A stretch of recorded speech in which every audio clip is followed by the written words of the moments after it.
Current affairs, அது ஆடியோவில் நீங்கள் சொல்லலாம். Inclusion of current affairs reduced mark அப்படின்னு நீங்கள் சொல்லியிருக்கீங்க. I can agree somewhat.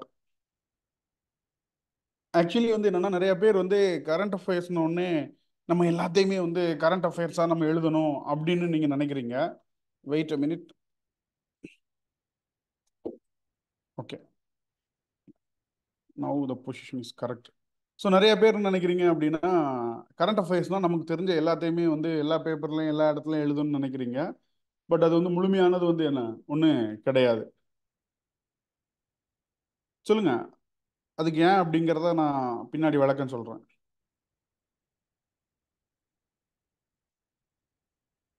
Not answering the demand of the question, right. கேள்வியினுடைய தேவையை வந்து நம்மளால வந்து விடையளிக்க முடியலைன்னு கருதுறீங்க. அடுத்து நீங்கள் ஆடியோவிலே ஷேர் பண்ணலாம். ஸோ இது வந்து என்ன, இன்னும் it will be a better one.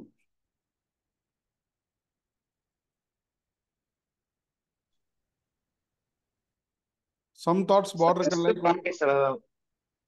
Practice test ஒழுங்கா எழுதாது சார். ஆக்சுவலா வந்து டெஸ்ட் எழுதுறது ரொம்ப ரொம்ப ரொம்ப முக்கியம் தான் சார். அது வந்து நிறைய நம்ம கிளியரா ஃபாலோ பண்ணாம ஆக்சுவலா அங்கே த்ரீ த்ரீ ஹவர்ஸ்ல வந்து பேப்பர் கம்ப்ளீட் பண்றதுங்கிறது ரொம்ப முக்கியம் சார். அந்த த்ரீ ஹவர்ஸ்ல வந்து கரெக்டான கண்டென்ட்டோட நம்ம கவர் பண்ணணும் அப்படின்னா நம்ம ப்ராக்டிஸ் ப்ராப்பரா பண்ணிருக்கணும் சார். ஆக்சுவலி வந்து நம்ம அங்க போய் ஆன்சர் மோஸ்ட் ஆஃப் த கொஸ்டின்ஸ்க்கு ஆன்சர் ஸ்ட்ரக்சர் பண்றதை விட கிட்டத்தட்ட இந்தந்த ஆங்கிள் கொஸ்டின்ஸ் வரும் அப்படின்னு ஒரு மோரல்லஸ் வந்து ஒரு கொஞ்சம் ஒரு ப்ரீ ப்ரீ ப்ரிப்பேர்ட் மைண்ட் செட்ல போனோம் அப்படின்னா நம்ம இன்னும் கொஞ்சம் கிளியரா இது பண்ண முடியும். ஓகே, ஸோ கொஞ்சம் ப்ராக்டிஸ் இருந்தா ரைட்டு. அடுத்து slow sir writing speed as well as. நான் நீங்கள் சொன்னது எல்லாத்தையும் நான் ஒவ்வொன்றா லிஸ்ட் பண்ணிக்கிறேன், சரியா? ஸோ ஸ்க்ரீன் தெரியுது இல்லையா? ஒன்று வந்து லேக் ஆஃப் ரைட்டிங் ப்ராக்டிஸ். இப்படி வருது.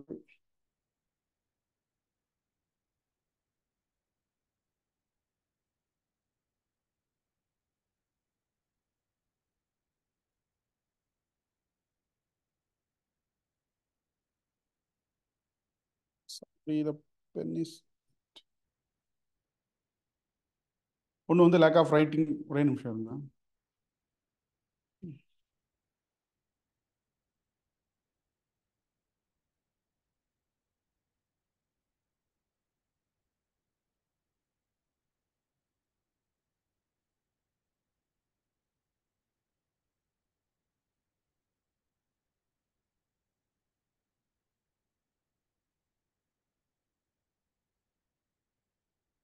Wait a minute.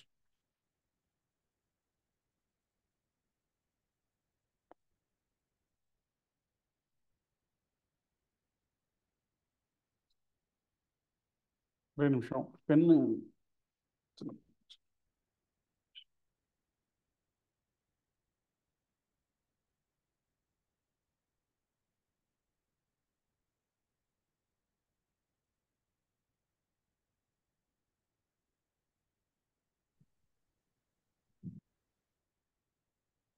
Okay, the pen problem பண்ணுது. Okay, I will adjust it.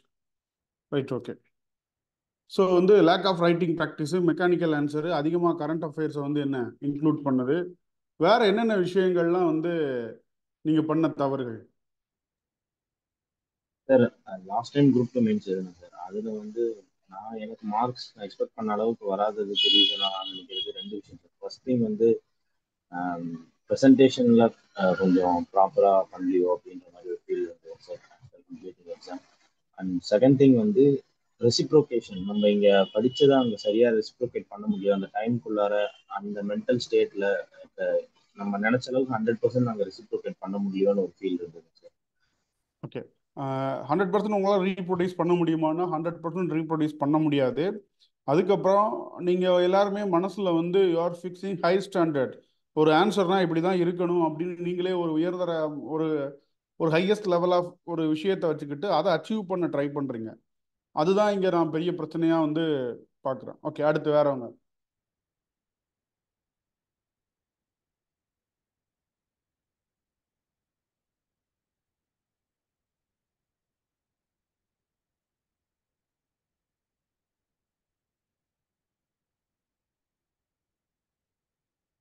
அவ்வளோதானா?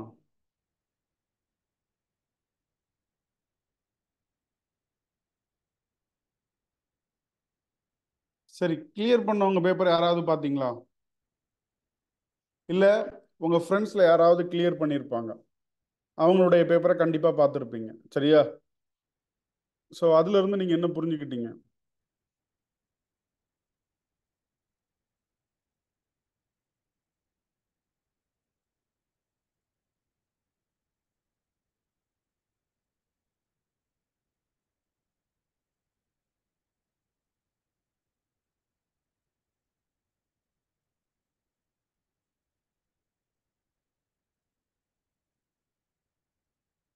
அதுலேருந்து நீங்கள் என்ன புரிஞ்சுக்கிட்டீங்க?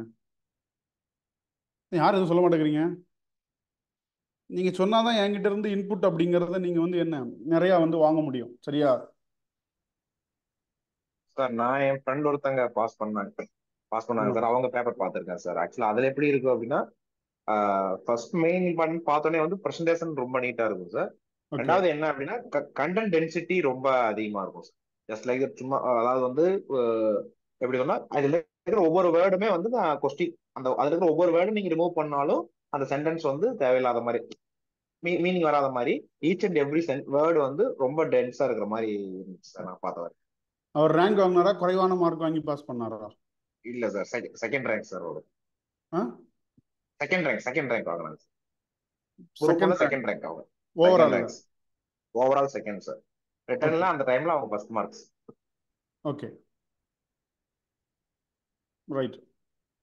அதுல சிம்பிளிசிட்டி இருந்துச்சா, ரொம்ப இன்டென்சிவா இருந்துச்சா நீங்க இல்ல பார்த்ததுல? சார், சிம்பிளா தான் சார் இருந்துச்சு. ஆ, ரொம்ப சிம்பிளா தான் ரைட். இருக்கும்.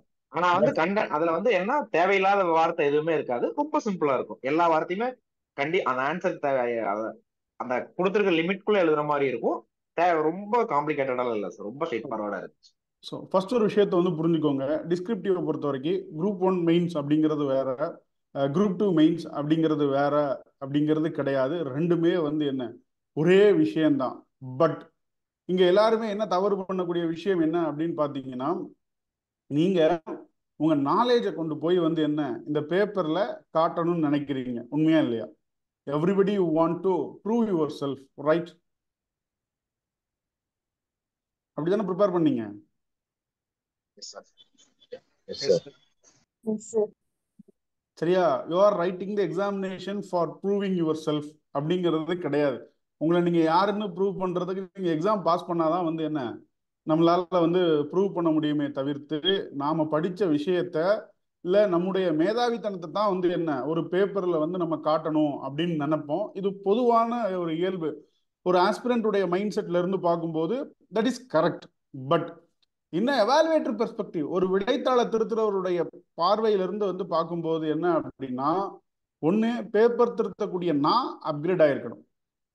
சரியா? ஸோ ஆவரேஜா வந்து பார்த்தீங்கன்னா பேப்பர் திருத்துறவங்க மேக்சிமம் வந்து என்ன 40+ தான் வந்து இருப்பாங்க. இன்னைக்கு நம்ம கிட்ட இருக்கக்கூடிய ரிசோர்சஸ் அப்படிங்கிறது வந்து என்ன ரொம்ப ரொம்ப ரொம்ப ரொம்ப அதிகம். இப்போ நம்ம அதிகமான ரிசோர்சஸ் படிக்கும்போது நம்ம always not stick with the basics.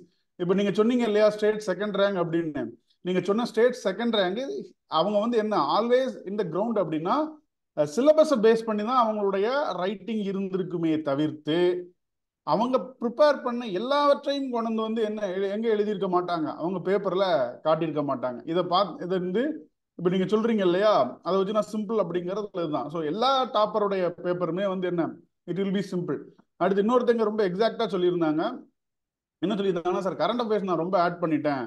Yeah, current affairs வந்து அங்கங்கே தான் இருக்கணும். இப்போ எப்படி வந்து பாயாசத்தில் வந்து அங்கங்கே தான் வந்து நமக்கு இந்த முந்திரி பருப்பு கிட்ட நல்லா இருக்கும். பாயாசம் முழுக்கவே முந்திரி பருப்பாக இருந்தால் பாயாசம் நல்லா இருக்குமா, நல்லா இருக்காதா? நல்லா இருக்காது. அதே மாதிரி தான் நமக்கு எங்க தேவையோ அங்க மட்டும் வந்து என்ன இந்த நடப்பு நிகழ்வுகளை, அதுவும் எல்லாருக்கும் தெரிஞ்ச விஷயத்தை தான் நீங்க நடப்பு நிகழ்வுகளை எழுதணுமே தவிர்த்து, நாம எங்கேயோ படிச்ச ஃபேக்ட், நாம ஏதோ ஒரு புத்தகத்துல படிச்ச ஃபேக்ட், நாம ஏதோ ஒரு இன்டர்நெட்ல ப்ரௌஸ் பண்ணி எடுத்த கண்டென்ட், இதெல்லாம் நீங்க கொண்டு போய் எழுதும்போது உங்க பேப்பர் வந்து உங்களுடைய அதாவது வந்து நம்ம பிஆர் ஆஸ்பிரண்ட் இருக்காங்க, நம்மளை பொறுத்த வரைக்கும் நம்ம பேப்பர் ரொம்ப கிரேட்டா தெரியும். நமக்கு தெரியாத விஷயங்கள்லாம் எழுதியிருக்கான், நிறைய எழுதியிருக்கான்னு தெரியும். பட் அது வந்து எவாலுவேட்டருக்கு வந்து என்ன அப்படியே ஆப்போசிட்ல இருக்கும். ஸோ பேசிக்கா சில விஷயங்களை வந்து நீங்க புரிஞ்சுக்கணும். அதுக்கு ரொம்ப அடிப்படையான விஷயம் அப்படிங்கிறது வந்து என்ன? சிலபஸ். இங்க கொஷின் ப்ரிப்பேர் பண்றதும் சிலபஸை வச்சுதான், திருத்துறதும் வந்து என்ன அப்படின்னா சிலபஸை வச்சுதான். அதனாலதான் இன்னைக்கு வந்து நம்ம சிலபஸை ரொம்ப முக்கியமா வந்து பார்க்க போறோம். ரைட்டிங் அப்படிங்கிறத காட்டிலும் இந்த சிலபஸ் வந்து எப்படி நம்முடைய ரைட்டிங்கை வந்து ஷேப் பண்ணும் அப்படிங்கிறது. ஸோ உதாரணத்துக்கு வந்து நான் அந்த முதல் கேள்வியை வந்து ஓபன் பண்றேன், ஒரே நிமிஷம்.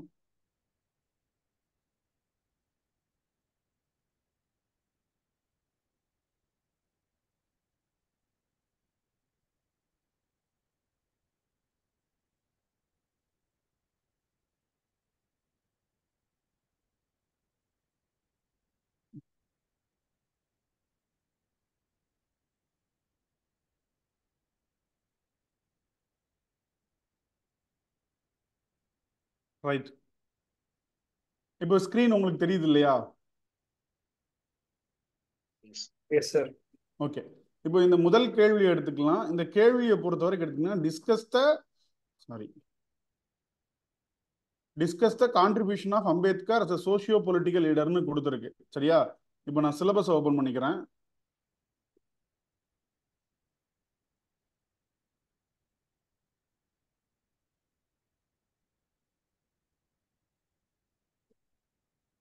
இப்போ இந்த சிலபஸுக்குள்ள போகும். இப்போ நீ நார்மலா இப்போ இந்த இடத்துல நீங்க எப்படி விடையளிப்பீங்க அப்படின்னு எடுத்துக்கிட்டீங்கன்னா, அம்பேத்கரை பத்தி உங்களுக்கு என்னெல்லாம் தெரியுமோ அது எல்லாத்தையுமே விடையில் எழுதுவீங்க. கரெக்டா? கரெக்ட் இல்லையா? Yes sir. Yes sir. But கேள்வி என்ன? சமூக அரசியல் socio political leader. Socio political leader. அப்போ இதுல எந்த ரெண்டு இதா பிரிக்கலாம்? ஒரு social contribution and political contribution ரெண்டா பிரிச்சிடலாம். இந்த ரெண்டுல தான் நீங்க பிரிச்சு எழுதணும். ரெண்டுக்குமே வந்து என்னன்னா, அம்பேத்கரை பத்தின ஒரு சிம்பிளான இன்ட்ரோடக்ஷன் நம்ம கொடுத்துட்டு 2 to 3 லைன்ஸ்ல கொடுத்துட்டு, மீதம் இருக்கக்கூடிய கண்டென்ட்ல வந்து சோசியலுக்கு 50% எழுதணும். அதுக்கப்புறம் எங்க 50% எழுதணும்? பொலிட்டிக்கல் லீடரா 50% எழுதணும். சரியா? அரசியல் தலைவரா, நாட் அ கான்ஸ்டிடியூஷனல் ஒன். நல்லா புரிஞ்சுக்கோங்க. புரியுதுங்களா? இப்போ இதுல நம்ம எதுல இப்போ வந்து இந்த ரெண்டையுமே நம்ம குறைவா எழுதிட்டு, அவருடைய அரசமைப்பு சார்ந்த பங்களிப்பை நம்ம வந்து என்ன அதிகமா எழுதியிருப்போம். உண்மையா இல்லையா? ஆனா நமக்கு அவருடைய சோசியல் கான்ட்ரிபியூஷனும் தெரியும், அஸ் அ பொலிட்டிக்கல் லீடரா அவருடைய கான்ட்ரிபியூஷனும் வந்து என்ன நமக்கு தெரியும். ஆனா ஏன் இந்த இடத்துல அதை நம்ம எழுத மாட்டோம் அப்படின்னு சொல்லி பாத்தீங்கன்னா, நம்ம ஒரு கேள்விக்கு விடையளிப்பதற்கு முன்னால் இந்த கேள்வி எந்த பாடப்பகுதியிலிருந்து வந்திருக்கு அப்படிங்கிறத நம்ம கனெக்ட் பண்ண மாட்டோம். அப்போ நல்லா புரிஞ்சுக்கோங்க. இப்போ இந்த கேள்வி கேட்கப்பட்டிருக்கு அப்படின்னா, நீங்க விடை எழுதுறதுக்கு முன்னாடி ஒரு மைண்ட் மேப் அப்படின்னு போடும்போது, இந்த கேள்வி இந்த இடத்துல இருந்து கேட்கப்பட்டிருக்கா, சாரி சிக்னிபிகன்ட் போன சிலபஸ்ல வேற மாதிரி இருக்கும், இந்த சிலபஸ்ல வேற மாதிரி இருக்கு. சரியா? சிக்னிபிகன்ட் நேஷனல் லீடர்னு கொடுத்துருக்காங்க. சரியா? இப்போ இந்த பிஆர் அம்பேத்கரை பத்தி ஏகப்பட்டது விஷயம் படிச்சிருந்தாலும் நம்ம எழுதக்கூடியது இதுல தான் எழுதணும். அவருடைய சோசியோ பொலிட்டிக்கல் இதைத்தான் நம்ம எழுதணுமே தவிர்த்து நமக்கு தெரிஞ்ச எல்லாத்தையுமே வந்து என்ன எழுதக்கூடாது. நார்மலா நீங்க சிலபஸை கனெக்ட் பண்ணும்போது உங்களுக்கு எதெல்லாம் ஞாபகத்துக்கு வரும்?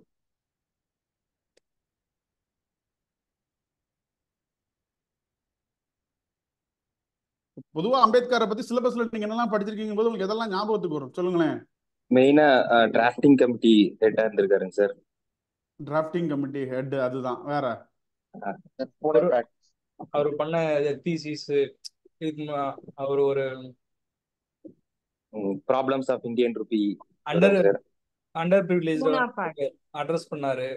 அந்த மாதிரி இஷ்யூஸ் தான் சார் ஃபர்ஸ்ட் வரும். பட் நம்ம எதை எழுதுனா மார்க் கிடைக்கும்? அந்த டிப்ரெஸ்ட் கிளாஸ்க்காக அவர் என்னென்ன கான்ட்ரிபியூட் பண்ணியிருக்காரோ அதை எழுதினாதான் மார்க் கிடைக்கும்.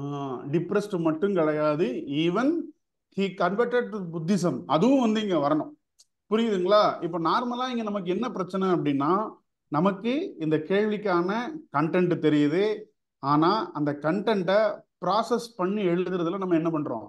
லேக் ஆகுறோம். அப்போ இந்த ப்ராசஸ் பண்றதுக்கு ரொம்ப அடிப்படையான விஷயம் என்ன அப்படின்னா, ஃபர்ஸ்ட் இந்த சிலபஸ். அதை நீங்க புரிஞ்சுக்கிட்டீங்கன்னா உங்களுக்கு ஒவ்வொரு கேள்வி எழுதுறதுக்கு முன்னாடியும் நீங்க சிலபஸை கனெக்ட் பண்ணும்போது ஆட்டோமேட்டிக்கா ஏகப்பட்ட விஷயங்கள் வரும்.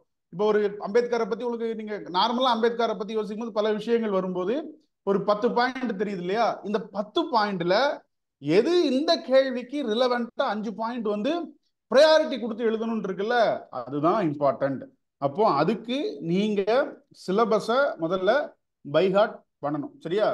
நான் சொல்ல வரக்கூடிய விஷயம் உங்களுக்கு புரிஞ்சுதா புரியலையா? புரிஞ்சுது சார்.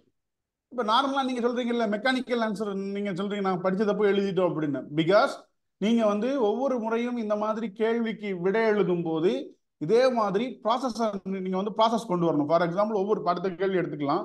இப்போ 2வது கேள்வியை பொறுத்த வரைக்கும் தமிழகத்தில் பொருளாதார தேசியவாதத்தை பரப்புவதில் வள்ளியப்பன் உலகநாதன் உலகநாதன் சிதம்பரம் அவர்களின் பங்களிப்பை பற்றி விளக்குன்னு கேட்டிருக்கான். இப்ப நார்மலா விஓசி அப்படின்னு நம்ம எழுதும் போது நம்ம எதைத்தான் எழுதுவோம்?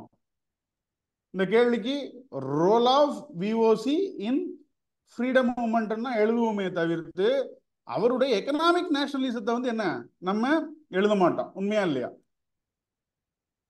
S sir. Yes sir, correct sir. Economic nationalism அப்படிங்கிறது it's a part of the freedom struggle மூவ்மெண்ட்ல அவருடைய பங்களிப்பு. குறிப்பா வந்து பாத்தீங்கன்னா சுதேசி இயக்கத்துல அவருடைய பங்களிப்பு என்ன அப்படிங்கிறது. அப்போ நீங்க சிலபஸ் கனெக்ட் பண்ணும்போது விஓசியை பத்தி எல்லாமே படிச்சிருப்பீங்க. தமிழ்நாட்டில் சுதேசி இயக்கம்னு வரும்போது அதுக்கு கீழே வந்து தனியா வந்து என்ன இருக்கும்?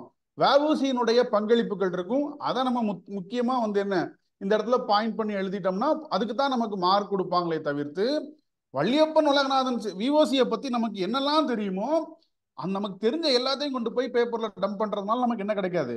மார்க் கிடைக்காது. Are you clear or not?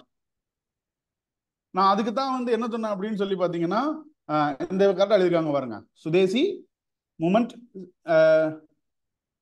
Swadeshi steam navigation company, இதுதான். அப்போ இந்த இடத்துல வந்து நமக்கு வந்து இன்னும் எப்படி இது பண்ணலாம் அப்படின்னு சொல்லி பார்த்தீங்க அப்படின்னா இதுல வந்து நீங்க வந்து விஓசியை ரொம்ப சிறப்பா சொல்லணும். ஏன்னா இன்னைக்கு தான் நம்ம இந்த இடத்துல வந்து கரண்ட் அஃபேர்ஸ் நீங்க எப்படி கனெக்ட் பண்ணலாம்? செல்ஃப் ரிலையன்ஸ் இப்போதான் பேசிட்டு இருக்கோம். ஆத்ம நிர்பார் பாரத் இப்ப பேசிக்கிட்டு இருக்கோம். 100 ஆண்டுக்கு முன்னாடியே முடிக்கும் போதும் எழுதணும். புரியுதுங்களா உங்களுக்கு?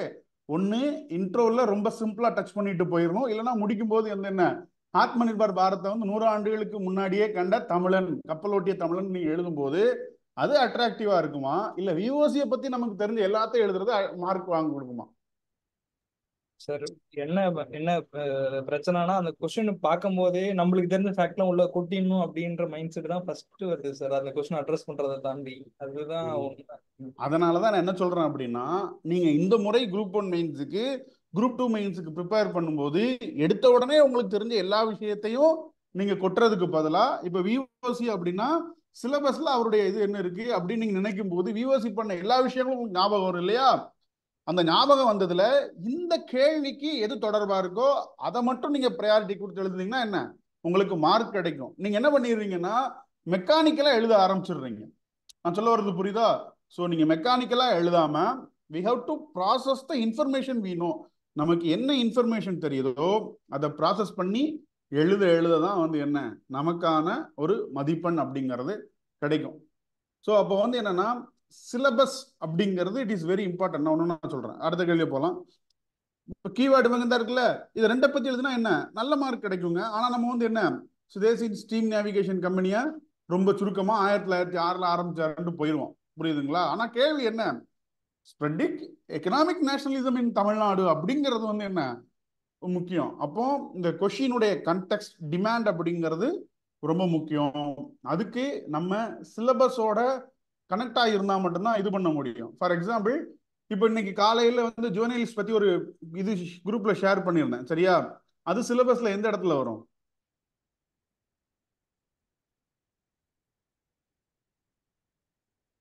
சைல்டு ப்ரொடெக்ஷன் வெல்ஃபேர் அது மாதிரி. சைல்டு அபியூஸ், சைல்டு வெல்ஃபேர் இருக்குல்ல, சோஷியல் எக்கனாமிக் இஷ்யூஸ் இன் இந்தியால இது வரும். Yes sir, child labour and child அபியூஸ்ல வரும். ஆ, social issues in India and தமிழ்நாடுல child labour and child abuse அதுல வரும். அப்போ இப்போ இந்த மாதிரியான விஷயங்களை நம்ம பார்க்க என்ன ஆகும் அப்படின்னு சொல்லி பார்த்தீங்கன்னா நம்மளால சிலபஸோட கனெக்ட் பண்ணியே ப்ரிப்பேர் பண்ண முடியும். பட் நம்ம என்ன பண்ணிக்கிறோம்னா ஒரு புத்தகத்தை படிக்கும் போதே இதுல இருக்கக்கூடிய எல்லாத்தையும் படிச்சிடணும், படிச்ச எல்லாத்தையும் எழுதிடணும் அப்படிங்கக்கூடிய மனநிலையை முதல்ல மாற்றணும். பட் இது வந்து என்ன உங்களுக்கு எடுத்த உடனே இப்படி வருமானா வராது. அப்போ என்னன்னா ஒவ்வொரு முறை நீங்க விடை எழுதும் போது என்ன இது பண்ணிக்கணும். இப்போ அடுத்த கேள்வி வந்து பார்க்கலாம். ஓகே, அந்த கேள்வி பார்க்கலாம். The final phase of Indian freedom struggle was a phase of intense negotiation. இந்திய சுதந்திர போராட்டத்தின் இறுதி கட்டம் தீவிரமான பேச்சுவார்த்தைகளின் ஒரு கட்டமாக இருந்தது. விவாதி.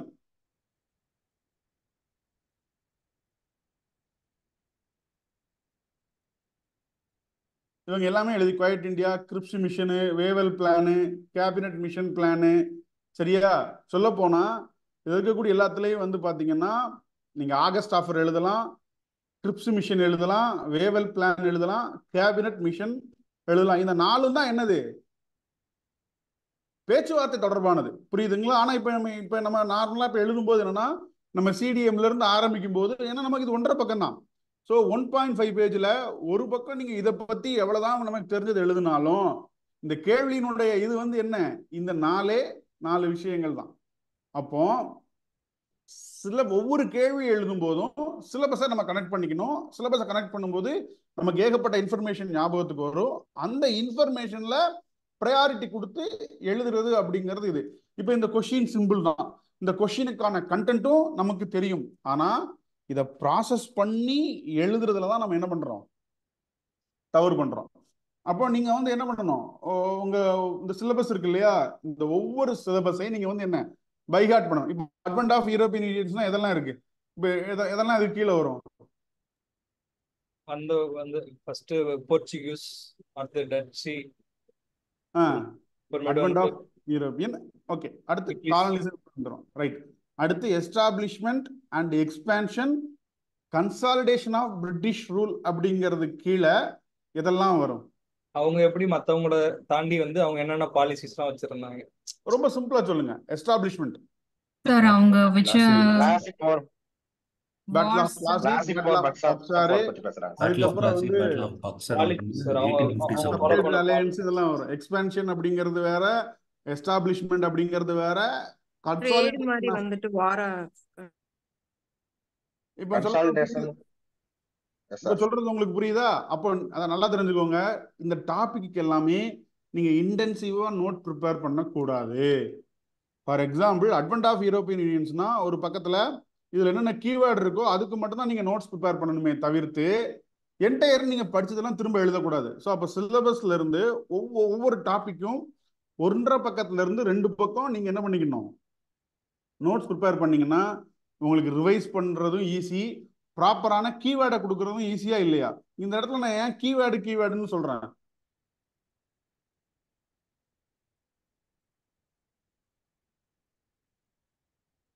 இந்த இடத்துல நான் வந்து ஏன் கீவேர்டுன்னு சொல்றேன்?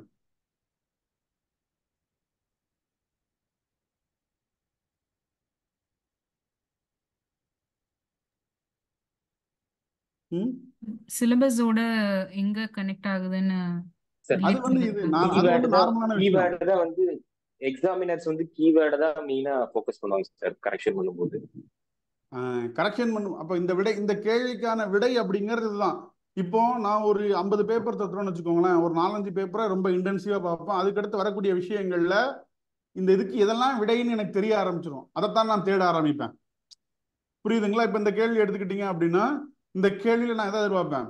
ஆகஸ்ட் ஆஃபர் எதிர்பார்க்கலாம், அதுக்கப்புறம் கிரிப்ஸ் மிஷன் எதிர்பார்க்கலாம், கேபினட் மிஷன் எதிர்பார்க்கலாம், வேவல் பிளான் எதிர்பார்க்கலாம். புரியுதா உங்களுக்கு?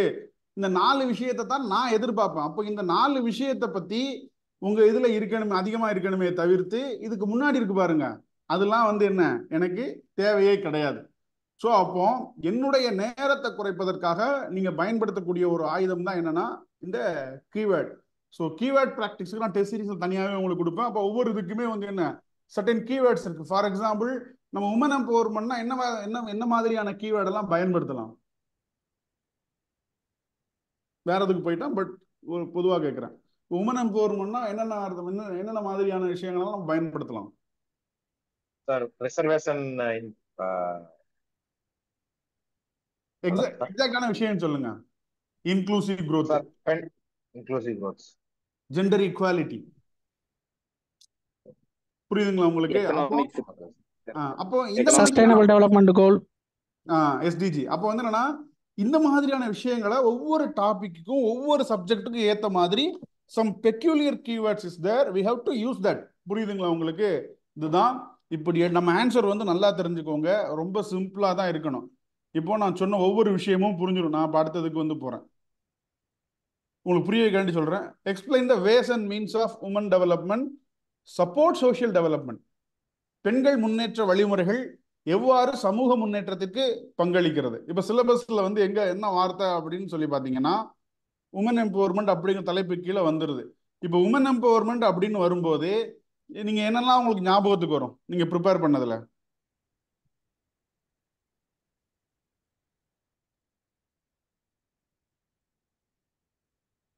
ஸ்கீம்ஸ் முக்கியமா இப்ப என்ன ஸ்கீம்ஸ் கொடுத்துருக்காங்க, இதுதான் வந்து ரொம்ப டீட்டெயில்டா போகக்கூடாதுங்கிறது.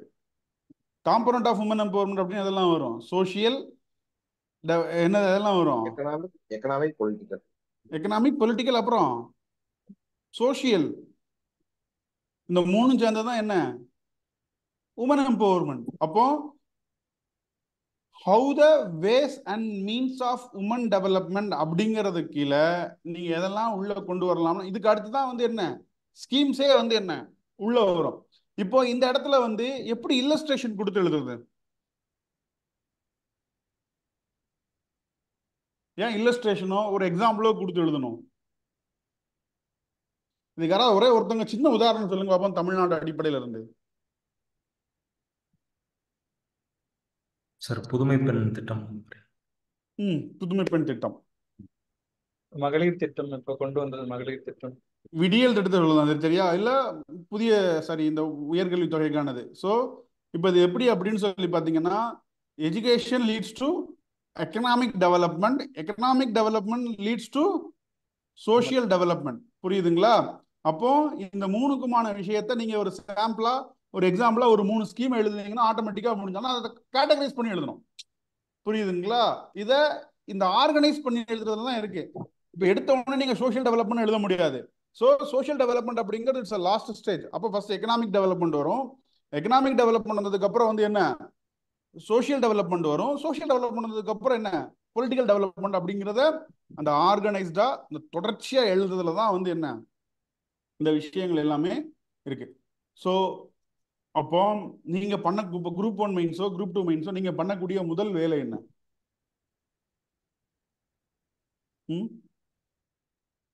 எவ்ரி டாபிக்கு ஒரு கீவேர்ட் ரெடி பண்ணணும் சார்.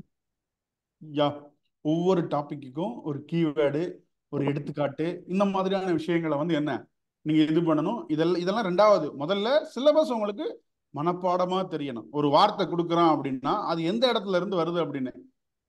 எக்ஸாமின் த நீ focus on the indigenous knowledge in the development. வளர்ச்சி பகுப்பாய்வில் உள்நாட்டு அறிவின் புதிய கவனத்தை. இதை வந்து எக்ஸாக்டா சோஷியல் இஷ்யூஸோட என்னால் கனெக்ட் பண்ண முடியுமானா எனக்கு தெரிஞ்சு முடியாது. இந்த மாதிரி ஓவர் கிராசிங்கும் வந்து என்ன அப்பப்போ வந்து வரும். சரியா? Child labour and sustainable, child labour and child abuse, right. இப்போ இதுக்கான கீவேர்ட் பார்க்கலாமா? Sustainable development is the attention given to the. இந்த இடத்துல வந்து பார்த்தீங்கன்னா நீங்க எல்லாமே எழுதியிருக்கீங்க, பட் முக்கியமான கீவேர்டு இதுல இருந்து எடுத்து எழுதாம விட்டு பாருங்க. Sustainable economic development in the sense இந்த இடத்துலயும் வந்து என்ன இட்ஸ் இன்க்ளூசிவ் க்ரோத் அப்படிங்கிறதும் வரும். எஸ்டிஜி கோலையும் வந்து என்ன நீங்க இந்த இடத்துல எழுதலாம். அப்போ நீங்க பண்ணக்கூடிய முதல் வேலை என்ன அப்படின்னா இந்த மெயின்ஸ்ல எல்லா சிலபஸையும் மனப்பாடம் பண்ணுங்க. ஒரு செய்தி வருது அப்படின்னா இது பாடத்திட்டத்துல எந்த சிலபஸ்ல இருந்து நமக்கு வருது. இப்போ சுபாஷ் சந்திர போஸை பத்தி கொடுக்குறாங்க அப்படிங்கக்கூடிய பட்சத்துல சுபாஷ் சந்திர போஸை என்னென்ன டைமென்ஷன்ல நம்ம வந்து இது பண்ணலாம் அப்படிங்கிறது. ஏன் அப்படின்னா நீங்க வெறுமனே சுபாஷ் சந்திரத்தை ஹோலிஸ்டிக்கா படிக்கிறத விட தனித்தனியா பிரிச்சு படிக்கிறதன் மூலமா நீங்க எழுதும் போது வந்து என்ன எந்த சுபாஷ் சந்திர போஸ் பத்தி நமக்கு 50 பக்கம் 5 பக்கம் 10 பக்கம் எழுத முடியும். ஆனா நமக்கு வேண்டியது நமக்கு இருக்கக்கூடிய நேரம் அப்படிங்கிறது என்ன ஒரு கேள்விக்கு 9 நிமிடம், இருக்கக்கூடிய பக்கம் 1.5 பக்கம் 2 பக்கம். நமக்கு 5 பக்கம் கண்டென்ட் தெரிஞ்சிருந்தாலும் இந்த 5 பக்க கண்டென்ட்ல எதை 1.5 பக்கத்துக்கு ப்ரையாரிட்டி கொடுத்து எழுதுறதுங்கிறது இருக்கு. புரியுதுங்களா? ஸோ அப்போ ரீட் பண்ணும்போதே இதெல்லாம் நம்ம டெவலப் பண்ணா மட்டும்தான் எதை ப்ரையாரிட்டி கொடுத்து எழுதுறது, எதை ஆர்கனைஸ்டா எழுதுறது அப்படிங்கிறது. ஃபார் எக்ஸாம்பிள் நீங்க எல்லாம் மெயின்ஸ்ல எழுதும்போது நீங்களாம் என்ன தெரியுமா தப்பு பண்ணிருப்பீங்க? உங்கள் பேப்பரில் அந்த கண்டென்ட்டை ஆர்கனைஸ் பண்ணுறது இதாக இருந்திருக்கும். ஃபார் எக்ஸாம்பிள் 1வது பாயிண்ட்டை 10வது எழுதியிருப்பீங்க, 10வது பாயிண்ட் 1வது எழுதியிருப்பீங்க. உண்மையா இல்லையா? கண்டிப்பா சார். ரைட். நான் சொல்லக்கூடிய விஷயத்தை பொறுத்து தெரிஞ்சுக்கோங்க. You should be so simple. ரொம்ப டீட்டெயில்டாக படிக்கக்கூடாது. நிறைய பேர் சொன்னீங்க இல்லையா, நீங்கள் ஏன் ரொம்ப விளக்கமாக இன்டென்சிவாக நீங்கள் ப்ரிப்பேர் பண்ணக்கூடாது அப்படின்னா, உங்களால் சிம்பிளான ஆன்சர் எழுத முடியாது. நீங்கள் சிம்பிளான ஆன்சர் எழுதணும்னா சிலபஸ் இருக்கக்கூடிய பேசிக்காக உள்ள விஷயங்கள் இருந்தால் போதும். கொஷினுடைய நேச்சர் எப்படினாலும் இருக்கட்டும், ஆனால் it is always connected with the base. So திரும்ப நான் நம்முடைய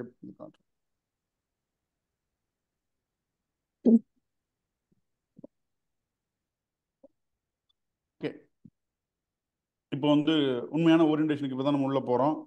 சரியா? ஸோ ஃபஸ்ட்டு இப்போ தான் நான் முதல் முறை எழுத போகிறேன் அப்படின்னா சில விஷயங்களை நீங்கள் இது பண்ணிக்கணும். முதல்ல previous year question paper and the question trend. இதை நீங்கள் எப்படி இது பண்ணிக்கலாம்னா, டிஎன்பிஎஸ்சி வெப்சைட்டில் போயிட்டு ப்ரீவியஸ் இயர் கொஷின் பேப்பரை ஒரு முறைக்கு 2 முறை வாசிங்க. அதுக்கப்புறம் என்ன, அதற்கு விடை எழுதி பார்க்கும்போது உங்களுக்கு சில நுணுக்கங்கள் வந்து என்ன புலப்படும். நான் ரொம்ப உதாரணமாக சொல்லணும் அப்படின்னு சொல்லி பார்த்தீங்கன்னா, இந்த குரூப் 2 மெயின்ஸோ இல்லை இந்த குரூப் 1 மெயின்ஸோ ஏன் வந்து நிறைய பேர் ஃபர்ஸ்ட் அட்டம்ப்ட்ல கிளியர் பண்ணவங்க நிறைய பேர் இருக்காங்க டிஸ்கிரிப்டிவ்ல.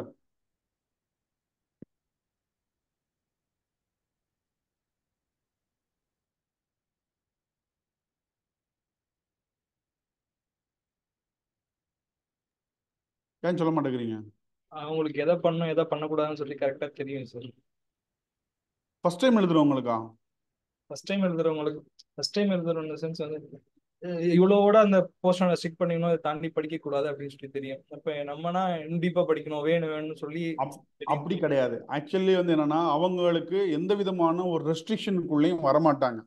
இப்போ ஒரு முறை 2 முறை எழுதினதுக்கு அப்புறம் உங்க மைண்ட் எப்படி ஃபிக்ஸ் ஆயிரும்னா, நான் 5 மார்க் கேள்வினா இப்படி தான் எழுதணும், 10 மார்க் கேள்வினா இப்படி தான் எழுதணும், 15 மார்க் கேள்வினா இப்படி தான் எழுதணும் அப்படிங்கிறது இருக்கு இல்லையா, அதுல இதாயிருவீங்க. பட் ஃபர்ஸ்ட் டைம் எழுதுறவங்க இந்த மாதிரி எந்த விதமான வரையறைக்கும் இல்லாம அவங்க எழுதக்கூடியது வந்து என்ன, ஒரு ஒரு இனிக்கும் தனித்துவமா இருக்கும். அதனாலதான் இது போறோம். அதனால வந்து என்னன்னா, ஃபர்ஸ்ட் நீங்க சிம்பிளா எழுதணுங்கிறத நினைச்சுக்கோங்க. அப்புறம் உங்க பேப்பர் 10 பேப்பர் பார்க்கும்போது உங்க பேப்பர் என்ன தனியா தெரியணும். முதல்ல அதுக்கு வந்து பாத்தீங்கன்னா ப்ரீவியஸ் இயர் கொஸ்டின் பேப்பர் வச்சு நீங்க இப்ப எழுதி பார்ப்பீங்க இல்லையா, அது உங்களுக்கு எழுதி பார்க்க சில இன்புட்ஸ் கொடுக்கும்.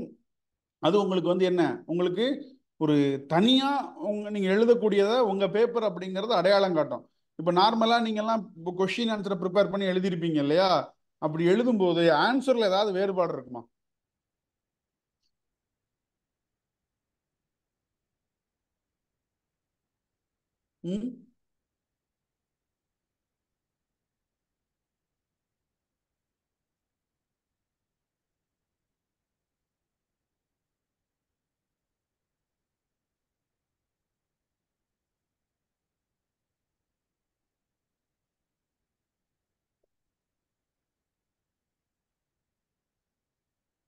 ஏன்னு சொல்ல மாட்டேங்கிறீங்க?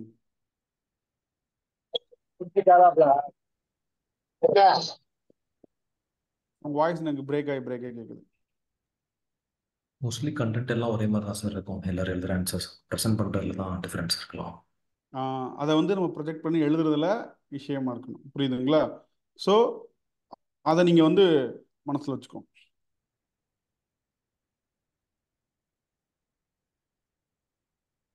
ஓகே, அதுக்கு நீங்கள் இப்போத்துலேருந்தே ப்ராக்டிஸ் பண்ணிங்கன்னா உங்களால் அடுத்து வந்து சிலபஸ் நம்ம ஆல்ரெடி பார்த்த மாதிரி ஒவ்வொரு சிலபஸையும் நீங்கள் என்ன பண்ணிக்கோங்க அப்படின்னா, நான் ஆல்ரெடி உங்களுக்கு பிரித்து கொடுத்துருப்பேன். அந்த பிரித்து கொடுத்த அடிப்படையில் நீங்கள் அதில் எதுலெல்லாம் ப்ரீவியஸ் இயர் கொஸ்டின் பேப்பர் பார்த்துருக்கீங்க, எதுலெல்லாம் ரீடிங் வந்து முடிச்சிருக்கீங்க, எதுலெல்லாம் இது பண்ணியிருக்கீங்கிறத டிக் பண்ணிகிட்டே வாங்க. அந்த பிடிஎஃப் இதில் இல்லை, நான் நம்ம சேனலில் மெயின் சேனலில் எக்ஸ்க்ளூசிவாக ஷேர் பண்ணியிருப்பேன். அடுத்து 3வது விஷயம் வந்து பார்த்தீங்க அப்படின்னா, செலக்டிவ் ரீடிங் சோர்சஸ். நீங்கள் கண்டிப்பாக கிளியர் பண்ணணும் அப்படின்னு நினச்சிங்கன்னா stick with only one resource. ஏதாவது ஒரு ரிசோர்ஸை ஃபாலோ பண்ணுங்க, அதை ப்ராப்பராக ஃபாலோ பண்ணுங்க. அதை விட்டுட்டு அந்த இன்ஸ்டியூட் மெட்டீரியல் நல்லா இருக்கு, இந்த இன்ஸ்டியூட் மெட்டீரியல் நல்லா இருக்கு அப்படின்னு நீங்கள் வந்து மெட்டீரியலை தேடி படிக்க என்ன ஆகும் அப்படின்னா, உங்களுக்கு வந்து ஏகப்பட்ட விஷயங்கள் தெரியும். உங்களுக்கு எப்போ ஏகப்பட்ட விஷயங்கள் தெரியுதோ அப்போவே வந்து என்ன, அது உங்களை குழப்பத்தில் விட்டுரும். இப்படி குழப்பத்தில் விடுறதுனால வந்து என்ன, உங்களால் ரொம்ப எளிமையாக வந்து விடையளிக்க முடியாது. ஃபார் எக்ஸாம்பிள், நான் உதாரணமாக சொல்லணும் அப்படின்னா, நீங்கள் ரொம்ப டெப்த்தாக படிக்க படிக்க என்ன ஆகிறீங்க அப்படின்னா, you are deviating from the basics. But the TNPSC evaluator expecting the basics. அவங்க வந்து என்ன, நம்ம கிட்ட அடிப்படையான விஷயத்தை தான் எதிர்பார்க்குறாங்களே தவிர்த்து அட்வான்ஸ்டான விஷயங்களை எதிர்பார்க்கல. ஆனால் நம்ம என்ன பண்ணிடுறோம், அட்வான்ஸ்டான விஷயங்கள் தான் முக்கியம் அப்படின்னு நினச்சிக்கிட்டு நம்ம ரொம்ப டீப்பாக படிக்க ஆரம்பிச்சிடுறோம். நம்ம ரொம்ப டீப்பாக வாசிக்க வாசிக்க என்ன ஆகும் அப்படின்னு பார்த்தீங்கன்னா, ஒரு கேள்வியை நம்மளால ரொம்ப எளிமையாக அணுக முடியாது. புரியுதா? நம்ம கேள்வியில கண்டென்ட் இருக்கு, நம்ம கேள்வி ஒர்த்தான கேள்வி தான் நம்ம விடை, ஆனால் அது இது கிடையாது. ஆனால் திருத்துறவர் தான் மார்க் போடணுமே. புரியுதுங்களா? அதனால keep your sources very minimum. நான் சொன்ன மாதிரி ஒவ்வொரு இதுக்கும் 2 பக்கத்தில் 1.5 பக்கத்துல இருந்து 2 பக்கத்துக்குள்ள ஒரு டாபிக் நோட்ஸ் வந்து வச்சுக்கிட்டிங்கன்னா ரொம்ப சிம்பிளாக இருக்கும். ரிவைஸ் அதில் கீவேர்ட்ஸ் மட்டும்தான் இருக்கணும். இப்போ உதாரணத்துக்கு சொல்லணும் அப்படின்னு எடுத்துக்கிட்டிங்கன்னா,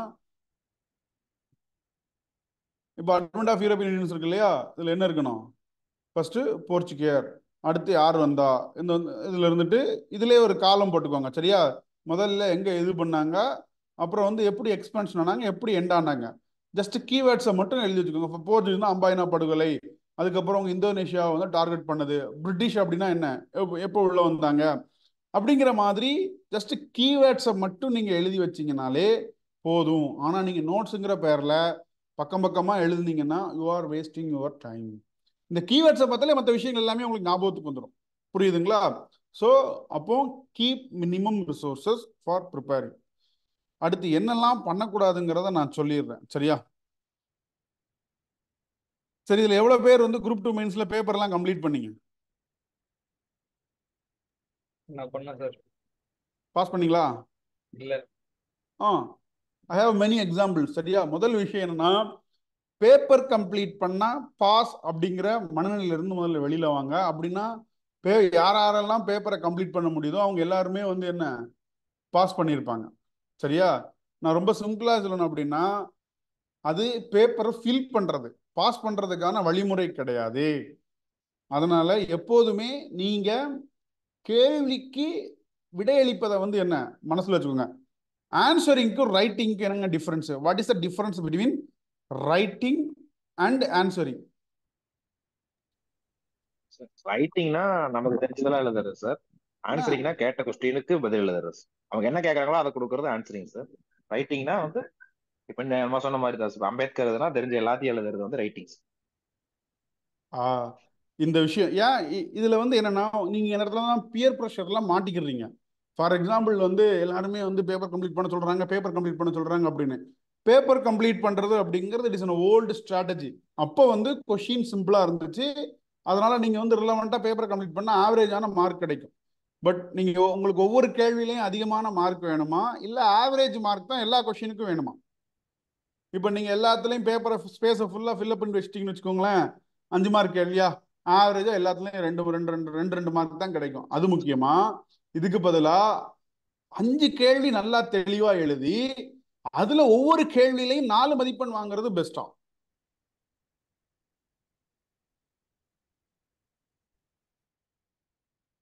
எது பெஸ்ட்? செகண்ட் தான் சார் பெஸ்ட்.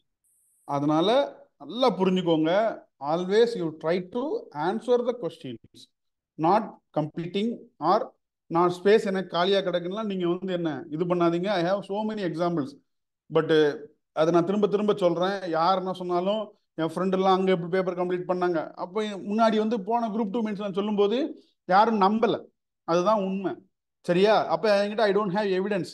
எவிடன்ஸ்னா வந்து என்ன, எல்லாருடைய பேப்பரையெல்லாம் காட்ட முடியாது. சரியா? உங்க மார்க் வாங்கியிருக்காங்கன்னா அது ப்ரைவசி. பட் இப்போ நீங்கள் எழுதினவங்களே இருக்கீங்க இல்லையா, அப்போ பேப்பர் கம்ப்ளீட் பண்ணியிருந்தவங்க எல்லாருமே பாஸ் பண்ணியிருந்தாங்கன்னா எங்கேயோ போயிருக்கணுமே. And one more thing. சரியா? நீங்கள் எல்லாரும் எங்கேயாவது படிச்சிருப்பீங்க மெயின்ஸு, குரூப் 2 மெயின்ஸோ குரூப் 1 மெயின்ஸோ. ஏன் வந்து பார்த்தீங்கன்னா இந்த மாடல் டெஸ்ட்லையோ இதுலையோ முதல் 100 ரேங்க்குள்ள வந்தவங்க நிறைய பேர் கிளியர் ஆகலை. யாரெல்லாம் பின்னாடி இருந்தாங்களோ அவங்கெல்லாம் கிளியர் ஆனாங்க. அந்த மாதிரியான எக்ஸ்பீரியன்ஸ் இருக்கா? சரி, இருக்கு. நிறைய இருக்கு. புரியுதுங்களா? இப்போ வந்து என்னன்னா, இந்த டெஸ்ட் அப்படிங்கிறது இட் இஸ் இம்ப்ரூவ் அவர் பெர்ஃபார்மன்ஸே தவிர்த்து ஒவ்வொரு டெஸ்ட்லையும் 300க்கு 200 மார்க் வாங்குறாங்க, 250 மார்க் வாங்குறாங்க மேட்ரிக் கிடையாது. இங்கே ப்ரைவேட்டில் கொடுக்கக்கூடிய மார்க்குக்கும் டிஎன்பிஎஸ்சி எவாலுவேட்டர் கொடுக்கக்கூடிய மார்க்குக்கும் there is a complete difference. அது உங்களுக்கு இந்த ரிசல்ட் வெளியிட்டதுக்குமே தெரிஞ்சிருக்கும். புரியுதுங்களா? நீங்க வந்து என்னன்னா எப்போதுமே இம்ப்ரூவ்மெண்ட்டை நோக்கி தான் போகணுமே தவிர்த்து இப்போ உங்களுக்கு மார்க் கொடுக்க கொடுக்க என்ன ஆயிரும் அப்படின்னு பாத்தீங்கன்னா ஒவ்வொரு இதுலையும் எத்தனை மார்க் வாங்குறோம், எவ்வளவு மார்க் வாங்குறோமே அப்படின்னு. இன்னொன்று இங்கே எவாலுவேஷனை பொறுத்த வரைக்கும் என்ன, உங்களுக்கு பேப்பர் 3 மார்க் 4 மார்க்னு போட்டால் போதும், மற்றபடி எந்த பெரிய விஷயமும் தேவையில்லை. ஏன்னா ஏற்கனவே என்ன நீங்கள் அதுக்கு கொஸ்டின் ஆன்சரை ப்ரிப்பேர் பண்ணி தான் வந்து என்ன விடையே எழுதியிருக்கீங்க. இன்னொரு முக்கியமான விஷயம் என்னன்னா, இப்போ இருக்கக்கூடிய நேச்சர் ஆஃப் த கொஸ்டின்ஸ் அப்படிங்கிறது நீங்கள் படிச்சிருந்த விஷயத்த உங்களுடைய சொந்த வார்த்தைகளில் எழுதக்கூடிய மாதிரி தான் வினாக்கள் வடிவமைக்கப்படுகிறது தவிர்த்து நீங்கள் படித்ததை மெமரி பண்ணதை அப்படியே வந்து என்ன ரீப்ரொடியூஸ் பண்ணுற மாதிரியான வினாக்கள் கேட்கப்படுவதில்லை. அதனால always you should attend the spot test. Test எழுதி முடிச்சதுக்கு அப்புறம் அது கண்டென்ட் ரீட் பண்ணிக்கலாமே தவிர்த்து ஒவ்வொரு டெஸ்ட்டுக்கும் நான் ப்ரிப்பேர் பண்ணிட்டு தான் எழுதுவேன் அப்படிங்கக்கூடிய ஒரு மைண்ட் செட்டுக்கு இது பண்ணக்கூடாது. ரைட்டா? அடுத்து ரெண்டாவது வந்து பார்த்தீங்கன்னா cultivating and Outlook suitable for PhD level answers. எவ்வளோ பேர் தப்பு பண்ணீங்க?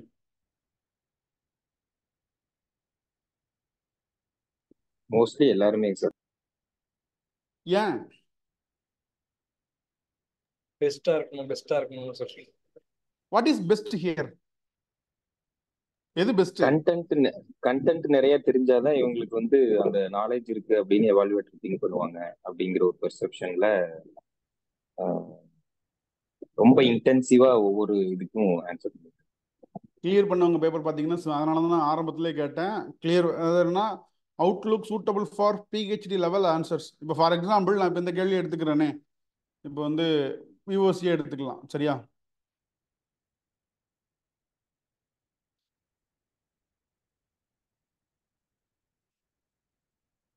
தமிழகத்தில் பொருளாதார தேசியவாதத்தை பரப்புவதில் வள்ளி வ.உ. சிதம்பரனார் அப்படிங்கிறவரை நான் ஆரம்பத்திலே வந்து என்ன கப்பலோட்டிய தமிழன் எழுதுறது பெஸ்டா, செக்கிழுத்த செம்மல் இந்த மாதிரியான வார்த்தைகளை பயன்படுத்தி எழுதுறது ரொம்ப சிம்பிள். ஆனா நீங்க யாருமே இந்த மாதிரியான வார்த்தைகளை பயன்படுத்த மாட்டீங்க. என்ன பண்ணுவீங்கன்னா டைரக்டா வந்து உங்களுக்கு தெரிஞ்சு டீப்பான கண்டென்ட்டுக்கு போயிருவீங்க. கரெக்டா?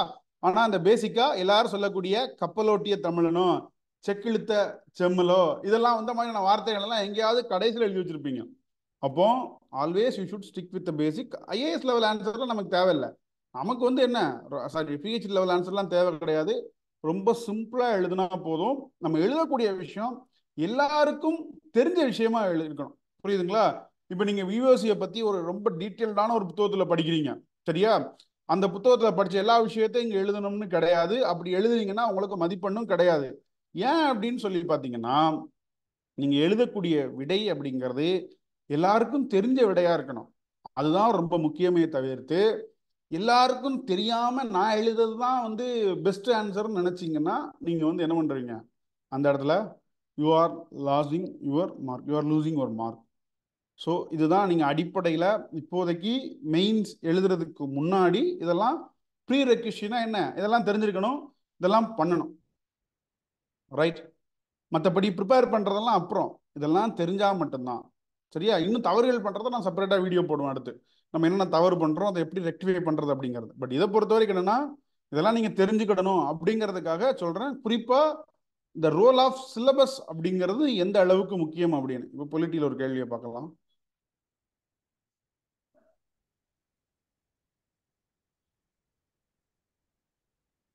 ஓகே. வினித் நரேன் வழக்கின் தன்மைகளை விவரித்து அவ்வழக்கின் தீர்ப்பானது இந்தியாவில் பொது ஊழலுக்கு எதிரான நடவடிக்கைகளில் எவ்வாறு பெரிய மாற்றத்தினை உருவாக்கியது என விவரி.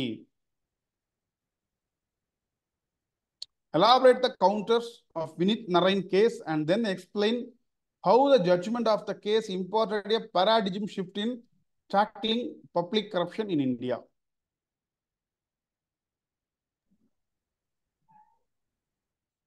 இப்போ இந்த கேள்வியை பார்க்கும்போது வாட் யூ ஃபீல்? கண்டென்ட்டே தெரியாது சார் இந்த கொஸ்டின். ஒரே விஷயம், ரொம்ப சிம்பிள். கண்டென்ட் தெரியாதுன்னெலாம் கிடையாது. இதுல ஒரு கீவேர்டு இருக்கு. இந்த கொஸ்டினை வாசிங்க. பொது ஊழலுக்கு எதிரான நடவடிக்கைகளில் எவ்வாறு பெரிய மாற்றத்தினை உருவாக்கியது. இப்போ சிலபஸ்க்கு வரலாம். இதுதான் நான் சிலபஸை கனெக்ட் பண்ண சொல்றேன். ஒரே நிமிஷம், sorry.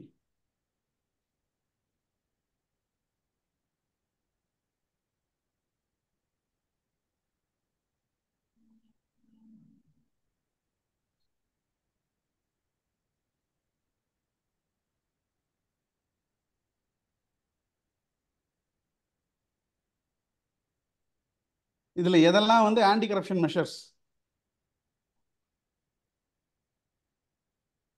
CVC sir, CVC, Lokayukta, Lokpal, CBI. ombudsman, RTI. அதே சார். பட் இந்த இடத்துல கொஞ்சம் ஸ்பெசிஃபிக்கா தெரிஞ்சா மட்டும்தான் எழுத முடியும். ஆனாலும் என்ன, சிலபஸோட நீங்க கனெக்ட் பண்ணும்போது அந்த இடத்துல அந்த வார்த்தை, சிலபஸ்ல உள்ள வார்த்தையை பாருங்க ஒரே நிமிஷம். இதை வந்து பாத்தீங்கன்னா இந்த இதுல இருந்து எடுத்துக்கோங்க, சரியா? Tackling public corruption in India. சிலபஸ்ல நீங்க எப்படி கனெக்ட் பண்ணணும்? ஊழலுக்கு எதிரான எடுக்கப்பட்ட நடவடிக்கையை கனெக்ட் பண்ணும்போது ரிலவெண்டான கண்டென்ட் உங்களுக்கு ஞாபகம் வருமா வராதா? உங்களுக்கு வினித் நாராயண் அப்படிங்கிறது தெரியாது, புரியுதுங்களா? ஆனா பொது ஊழலுக்கு எதிரான நடவடிக்கை அப்படிங்கும்போது இதுல ஒரு 4-5 விஷயம் வரும்போது அதுல இருந்து செலக்டிவா விஷயங்கள் எழுத முடியுமா முடியாதா? முடியும் சார், கண்டிப்பா முடியும். ஸோ இதுதான் the importance of syllabus, the significance of syllabus.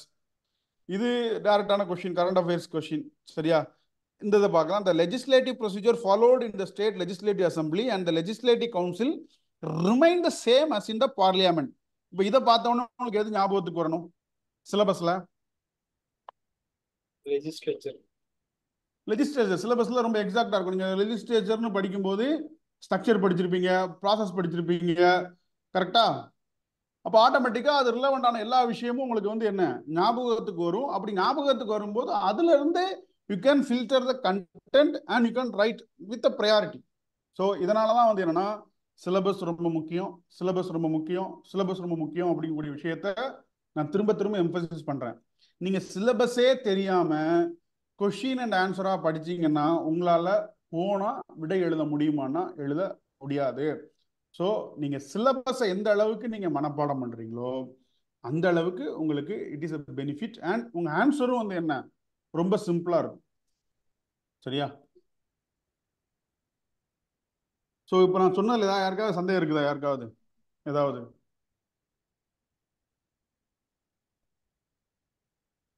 எதுவும் இல்லை சார்.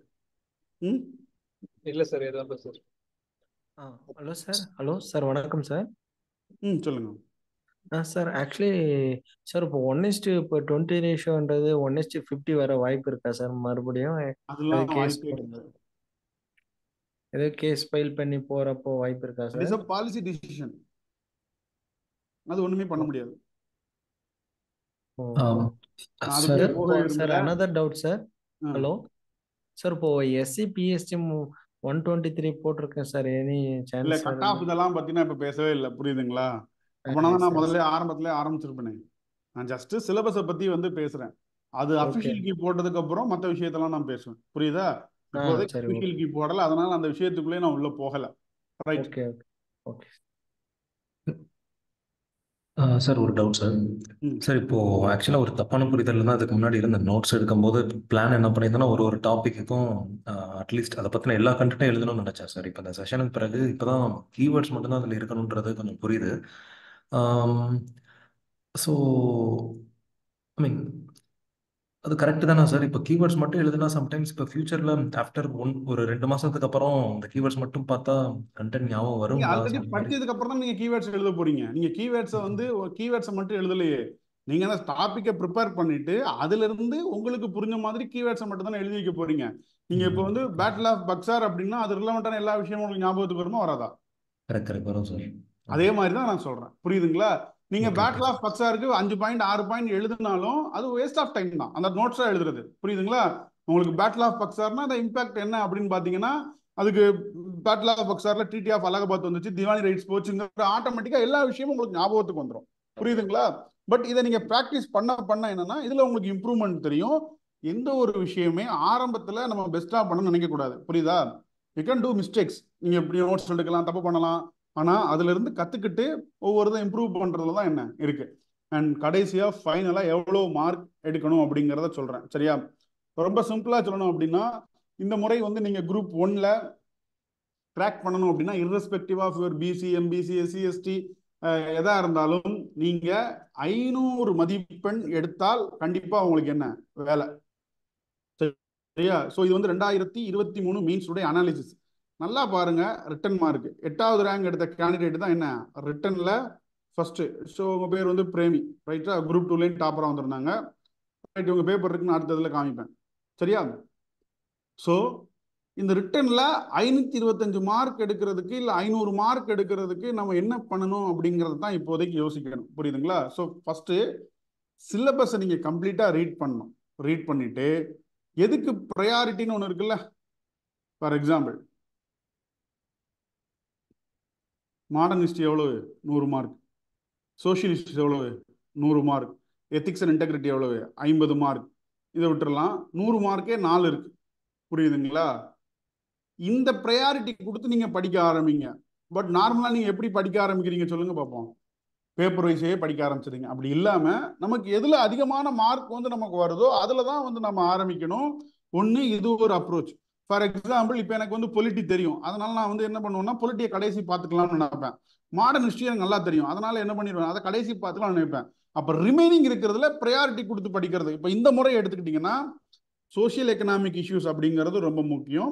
எத்திக்ஸ், ஏன்னா இதுதான் வந்து என்ன முதல் முறையாக டிஎன்பிஎஸ்சியில் வந்து இன்ட்ரடியூஸ் பண்ணியிருக்காங்க. அப்போ கண்டிப்பாக வந்து என்ன ஒரு 20 மார்க் 10 மார்க்னா கூட என்ன இது ரோல் பிளே பண்ணும். அப்போ இந்த ப்ரையாரிட்டியை பொறுத்த வரைக்கும் என்ன சோஷியல் இஷ்யூஸ் ஃபர்ஸ்ட் கொடுக்கலாம், அடுத்து வந்து பார்த்தீங்கன்னா 2வது எத்திக்ஸ் கொடுக்கலாம், 3வது வந்து என்ன எக்கனாமிக் கொடுக்கலாம், 4வது வந்து சயின்ஸ் அண்ட் டெக்னாலஜி. ஏன்னா சயின்ஸ் அண்ட் டெக்னாலஜி போன முறை இருந்த சிலபஸ் கிடையாது. இந்த முறை வந்து என்ன கம்ப்ளீட்டாக சிலபஸ் வந்து என்ன ஆயிருக்கு, சேஞ்ச் ஆயிருக்கு. அப்போ இப்படி நீங்க கம்ப்ளீட்டா சிலபஸ் ரீட் பண்ணி உங்களுக்கு எதுல ஐடியா இருக்கு எதுல ஐடியா இல்லை அப்படிங்கக்கூடிய புரிதலினுடைய அடிப்படையில் have to make your priority subject and priority preparation.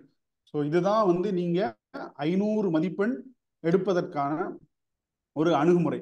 நான் திரும்பவும் சொல்றேன், இந்த நான் கொடுத்த இந்த இது இருக்கு இல்லையா, தயவு செய்து இதை நீங்க வந்து ப்ராக்டிஸ் பண்ணுங்க. அதுக்கப்புறம் நீங்க எங்க டெஸ்ட் எழுதினாலும் அந்த டெஸ்ட் எழுதி முடிச்சதுக்கு அப்புறம் ஜஸ்ட் இதே மாதிரி இது சிலபஸ்ல எங்க இருந்து வந்திருக்கு, இங்க சிலபஸ்ல என்னென்ன கீவேர்ட்ஸை வந்து நம்ம வந்து என்ன இந்த ஆன்சர்ல வந்து இன்டர்பிரேட் பண்ணலாம் அப்படிங்கிறத உங்களுக்கு புரிஞ்சுது அப்படின்னா இட்ஸ் அ கேக் வாக். சரியா? நான் திரும்ப சொல்ற விஷயம்னா ரொம்ப டீப்பா படிக்காதீங்க, நிறைய மெட்டீரியலை தேடி அலையாதீங்க.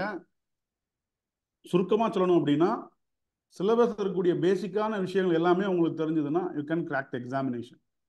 இதா ஈவன் இந்த கொஸ்டின் பேப்பர்லாம் பாருங்க, நீங்க டீப்பா நீங்க ஒன்றும் இல்லை, இப்போ குரூப் 2 மெயின்ஸ் எழுதுனீங்கல்ல, நீங்க ரொம்ப எங்கெங்கேயோ கஷ்டப்பட்டுலாம் போய் படிச்சு எழுதுனீங்க. கொஸ்டின் எப்படி இருந்துச்சு?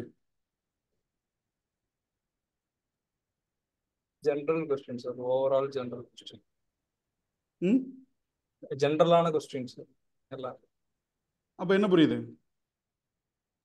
எல்லாத்த பத்தியான ஒரு பேசிக்கான நாலேஜ் இருந்தா போதும் அப்படின்ற மாதிரி புரியுது. சரி சரி சரி. சார் ஒரு டவுட் சார். சொல்லுங்க.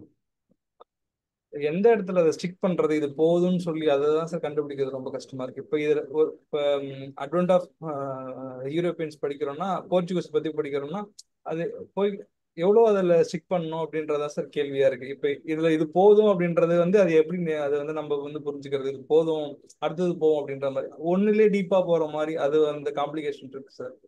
ப்ரீவியஸ் இயர் கொஸ்டின் பேப்பரை மறுபடியும் வாசிங்க. புரியுதுங்களா உங்களுக்கு? Previous year question it's a guide. அது உங்களுக்கு வந்து ஒரு கூகுள் மேப் மாதிரி. நம்ம போறதுக்கு முன்னாடி ஒவ்வொரு முறையும் எடுத்து பார்த்துட்டு போகும்போது என்ன ஆகும், கரெக்டான வழியில போவோம்.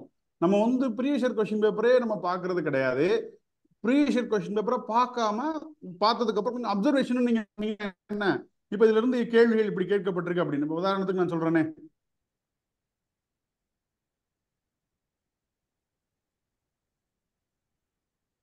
இப்போ இந்த முறை வந்து பாத்தீங்கன்னா இப்போ விஓசியை பத்தி எக்கனாமிக்ஸ் நேஷனலிசம் அப்படிங்கிறது ஸ்பெசிஃபிக்கா கேட்டிருக்காங்க. இப்போ இதை நீங்க இதை பார்க்கும்போது அடுத்த முறை இப்போ நீங்க சிலபஸை வாசிப்பீங்க இல்லையா, சிலபஸை வாசிக்கும் போது ஆட்டோமேட்டிக்கா என்ன உங்களுக்கு இந்த இடத்துல தோணும், வர நிமிஷம், இப்போ மாடரேஷன், எக்ஸ்ட்ரீமிசம், டெரரிசம் மூவ்மெண்ட் இருக்கு இல்லையா, இந்த இதுல டெரரிசம் மூவ்மெண்ட் இன் தமிழ்நாடுன்னு தனியா படிக்கணும்னு தெரியும். புரியுதா இல்லையா? அப்போ அந்த கொஷினை வந்து அப்பப்போ நீங்க என்னென்ன டாபிக் படிக்கிறீங்களோ அதுல என்னென்ன previous year question paper available இருக்கோ அதை எடுத்து ரெஃபர் பண்ணும்போதுன்னா உங்களுக்கு எங்க ஸ்டாப் பண்ணணும் எங்க இது பண்ணணும்னு தெரியும். நீங்க 2-3 வருஷம் கொஸ்டின் பேப்பர் எடுத்தா கூட ரொம்ப டீப்பாலாம் எங்கேயுமே போகல. 19ல இருந்தே சிலபஸ் மாறிடுச்சு. அதுக்கு முன்னாடியே நமக்கு மாடர்ன் ஹிஸ்டரி எல்லாம் இருக்கு. பட் அதை பார்க்கும்போது அவன் ரொம்ப டீப்பாலாம் வந்து அவன் வந்து என்ன போகவே இல்லை. இப்போ இதுல நார்மலா வந்து நீங்க ஸ்கூல் புக்ல கூட எடுத்துக்கிட்டீங்கன்னா என்ன உங்களுக்கு எந்த மாதிரி இருக்கும்னா, ஒவ்வொரு டாபிக்கு முன்னாடியும் ஒரு மைக்ரோ டாபிக் கொடுத்துருப்போம். அதை வச்சு கூட வந்து என்ன நீங்க வந்து ஸ்டாப் பண்ணிக்கலாம். புரியுதுங்களா? வேற ஓகே சார். ம். சார் அதுதான் அப்புறம் அதுதான் ரொம்ப பெரிய டவுட்டா இருக்கு சார். இவ்வளவு போதும்ன்றதே அது வந்து நிறுத்த மாட்டுது. இன்னும் போகணும் அது அது கண்டுபிடிச்சாலே கிளியர் பண்ணிடலாம் அப்படின்ற மாதிரி எனக்கு தோணுது. எங்க ஸ்டாப் பண்ணணும், எல்லாருக்கும் எங்க ஆரம்பிக்கணும்னு தெரியுது, எங்க ஸ்டாப் பண்ணணும்னு தெரியல. இது எல்லாருக்குமான பிரச்சனை தான், not only for you. But இதை வந்து யார் ஓவர் கம் பண்ணி வர்றாங்களோ அவங்க தான் வந்து என்ன கிராக் பண்றாங்க. அதுக்கான உந்துதல் வந்து உங்களுக்கு ஏன் வருதுன்னு நான் சொல்லட்டுமா? நம்ம பெஸ்டா விடை எழுதணுங்கிற ஒரு உந்துதல் தான் உங்களை தேடி தேடி போக வைக்குது. நம்மளை பொறுத்தவரை நான் திரும்பவும் சொல்றேன், there is no thing as a best answer, there is no thing as a perfect answer. நீங்க எழுதுறதுதான் பெஸ்ட்னு நினைச்சுக்கோங்க. சரியா? அப்படி நினைக்கும் போது உங்களால வந்து என்ன ஓரளவுக்கு இதுல இது பண்ண முடியும். சார் அப்புறம் ஹேண்ட் ரைட்டிங் அண்ட் தமிழ் மீடியத்தில் ரைட் பண்றது அதை பத்தி உங்களோட ஒப்பீனியன் சொல்லுங்க. அதெல்லாம் நான் அடுத்த ஓரியன்டேஷன்ல சொல்லுவேன். நான் எனக்கு வந்து கம்ப்ளீட்லி சிலபஸ்.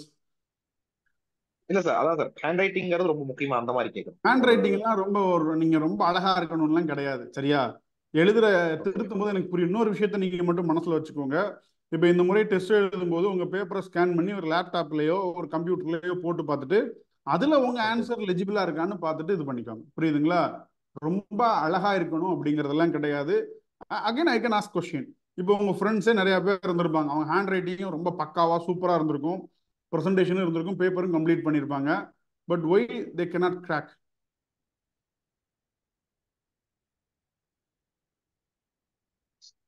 சொல்ற ரெண்டு விஷயம் தானே. என்னன்னா ஒன்று பேப்பர் நல்லா இருக்கணும், ப்ரெசன்டேஷன் இருக்கணும், எழுத்து நல்லா இருந்தால் பாஸ் பண்ணு. அதுவும் வந்து பொய் தான். இந்த எழுத்து நல்லா இருக்கணும் அப்படிங்கிறது ஒரு ஆடட் அட்வான்டேஜ். இப்போ நம்ம ஒருத்தர் பார்க்குறோம், பார்த்த உடனே வெள்ளையா இருந்தால் அவர் நல்லவர்னு நம்ம நம்புறோமா? இல்லை இல்லையா?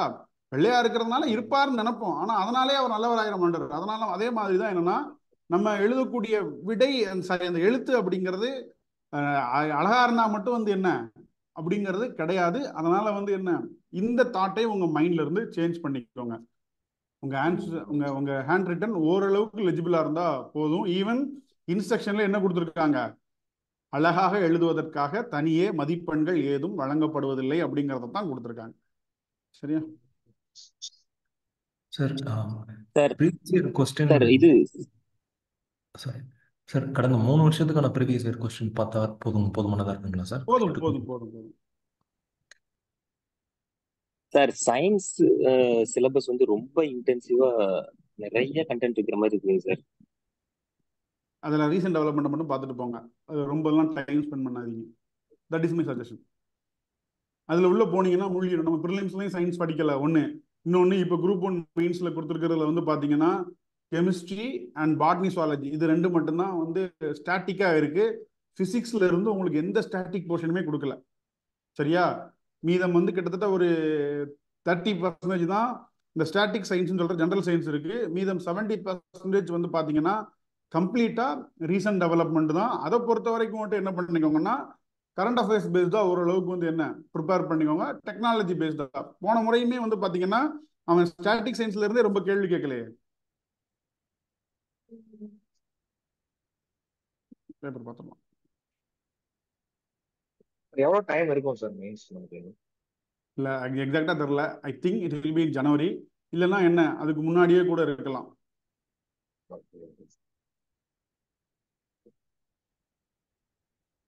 சயின்ஸ் அண்ட் டெக்னாலஜி கொஸ்டினை பார்த்தா தெரியும் உங்களுக்கு.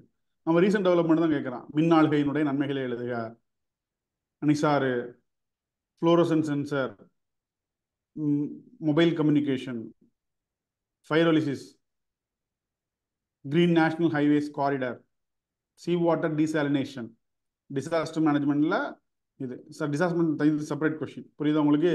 இதில் கிட்டத்தட்ட நீங்கள் பார்த்தீங்கன்னா எல்லாமே வந்து என்ன ஒன்று எவ்ரிடே அப்ளிகேஷன் பெர்ஸ்பெக்டிவ்ல இருக்கு. இன்னொன்று வந்து பார்த்தீங்க அப்படின்னா உங்களுக்கு ரீசன்ட் டெவலப்மெண்ட் இந்த ரெண்டு பெர்ஸ்பெக்டிவ்ல தான் இருக்கு. இதே இதில் வந்து என்ன ஃபோக்கஸ் பண்ணுங்க. Don't go into deep. இப்போ உதாரணத்துக்கு நம்ம எடுத்துக்கிட்டோம் அப்படின்னா ரொம்ப பேசிக்காக சொல்லணும் அப்படின்னா ஃபார் எக்ஸாம்பிள் இப்போ தூத்துக்குடியில் என்ன பண்ணியிருக்காங்க? Green hydrogen boat green hydrogen boat இது பண்ணிருக்காங்க. இல்ல நான் ஸ்பேஸ்ல கேக்குறேன். குலசேகரப்பட்டினத்துல ஒரு லான்ச்சிங் பேட் ஒன்று ஓபன் பண்ணிக்கிறாங்க. இதில் ஸ்டாட்டிக் எப்படி போகிறது? ஏன் இந்த இடம் ரொம்ப முக்கியமானது அப்படின்னா, ஒன்று புவியியல் அமைப்பு அப்படிங்கிறது ஒரு காரணம் அப்படிங்கிற மாதிரி இருக்குது. அப்போ அந்த மாதிரியான விஷயங்கள்லேருந்து என்ன அப்படி நீங்கள் போய்க்கோங்க. இப்போ நீங்கள் ஹைட்ரஜன் அப்படிங்கும்போது, இப்போ ஹைட்ரஜன் சொல்கிறீங்க இல்லையா, அப்போ எப்படி பிடிக்குன்னா ஹைட்ரஜன் இஸ் அல்டர்னேட்டிவ் ஃபியலா இல்லையா அப்படிங்கக்கூடிய பெர்ஸ்பெக்டிவ்ல மாடர்னாக நீங்கள் ப்ரிப்பேர் பண்ண ஆரம்பிச்சிட்டிங்கன்னா போதும்.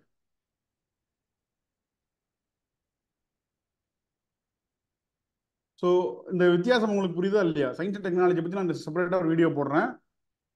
பட் இந்த மாதிரி பேசிக்கு ப்ளஸ் ரீசன்ட் டெவலப்மெண்ட் அப்புறம் வந்து எவ்ரிடே அப்ளிகேஷன் இதில் மட்டும் ஸ்டிக் ஆகிக்கோங்க. சிலபஸுமே வந்து என்ன அப்படிதான் இருக்கு. நம்ம குரூப் 1 மெயின் சிலபஸை காட்டுறேன்.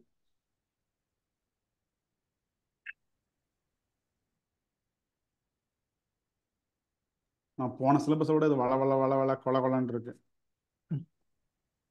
இந்த இருக்கு இல்லையா, இதில் இந்த இது வந்து என்னன்னா கொஞ்சம் வந்து ஸ்டாட்டிக் சயின்ஸு, மீதம் இருக்கக்கூடிய எல்லாமே இதெல்லாம் பார்க்கத்தாங்க பெருசாக இருக்கும். ரொம்ப சிம்பிளான விஷயங்கள் தான். அடுத்து எல்லாத்தையும் அப்ளிகேஷன் ஓரியன்டாகவும் நீங்கள் ரோபாட்டிக்ஸ்னா நாட்டோட அப்ளிகேஷன் என்ன, அடுத்து இந்த இருக்கு பாருங்க, இந்த நான் கம்யூனியல் டிசீஸ் இருக்கு இல்லையா, இதெல்லாம் ஸ்டாட்டிக் போர்ஷன். இது ரெண்டும் ஓரளவுக்கு ஸ்கூல் புக்கில் 9th and 10th படிங்க, அதுவே போதும். அதுக்கு மேலே தேவையில்லை. மீதம் இருக்கக்கூடிய ரீசன்ட் டெவலப்மெண்ட் பெர்ஸ்பெக்டிவ்ல மட்டும் படிச்சுட்டே இருப்போங்க, அவ்வளோதான். சரியா சார்? எத்திக்ஸுக்கு அதே மாதிரி சோர்ஸே கிளியராக இல்லை சார். அது எப்படி சார்? அதெல்லாம் நான் அப்புறம் சொல்கிறேன் உங்களுக்கு. Okay okay sir. எத்திக்ஸை பொறுத்த வரைக்கும் நான் ஒரு பிடிஎஃப் ஷேர் பண்ணியிருப்பேன்.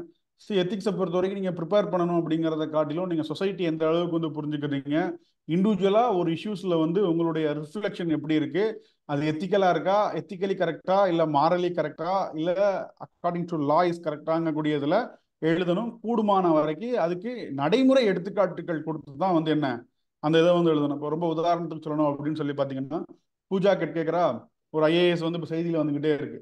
சரியா, அப்போ அதான் நீங்கள் எத்திக்கலாக பார்க்குறீங்களா மாரலாக பார்க்குறீங்களா அப்படிங்கிற மாதிரியான விஷயத்தெல்லாம் நீங்கள் இது பண்ணிக்கணும். அன்றாட நம்ம விடக்கூடிய விஷயங்கள்ல இருந்து என்ன அதுக்கு நம்ம இன்புட் ப்ரிப்பேர் பண்ணிக்கணும். எக்ஸப்ட் சில இதில் இப்போ ஃபிலாசபிக்கல் இருக்கு இல்லையா, அதுக்கப்புறம் திருக்குறளுடைய எத்திக்ஸ் இதெல்லாம் கொஞ்சம் ஸ்டாட்டிக். மீதம் எல்லாமே வந்து என்ன நம்ம சொசைட்டி எந்த அளவுக்கு அப்சர்வ் பண்ணுறோம், அதில் நம்மளுடைய இது எப்படி இருக்குது அப்படிங்கிறத அடிப்படையாக வச்சுதான். சரியா, ஸோ இந்த இருக்குல்ல எத்திக்ஸ் காட்டுறேன் ஒரு நிமிஷம்.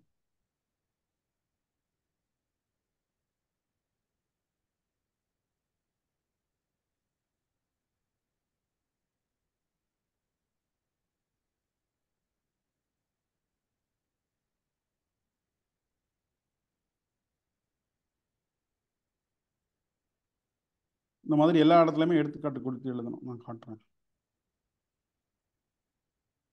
ஃபார் எக்ஸாம்பிள் நீங்கள் இந்த மாதிரி எத்திக்ஸ் விட எழுதும்போது நம்மகிட்ட இருக்கக்கூடிய தர்மம், அகிம்சா, அதிதி பவோ பவா அப்படின்னு சொல்லப்படக்கூடிய நம்முடைய ஒரு கொள்கை,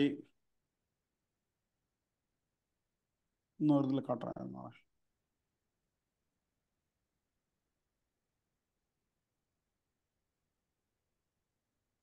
ஒவ்வொரு முறையும் வந்து கேள்வி எழுதும்போது விடை எழுதும்போது இந்த விஷயத்தை வச்சுக்கணும்.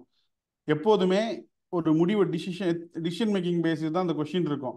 நம்ம எடுக்கக்கூடிய முடிவு தனிப்பட்ட முறையில் நமக்கு பலன் அளிக்குதா இல்லை லார்ஜர் இன்ட்ரெஸ்ட்ல பப்ளிக்கு பலன் அளிக்குதா அப்படிங்கக்கூடிய இதில் தான் நம்ம வந்து என்ன பார்க்கணும்.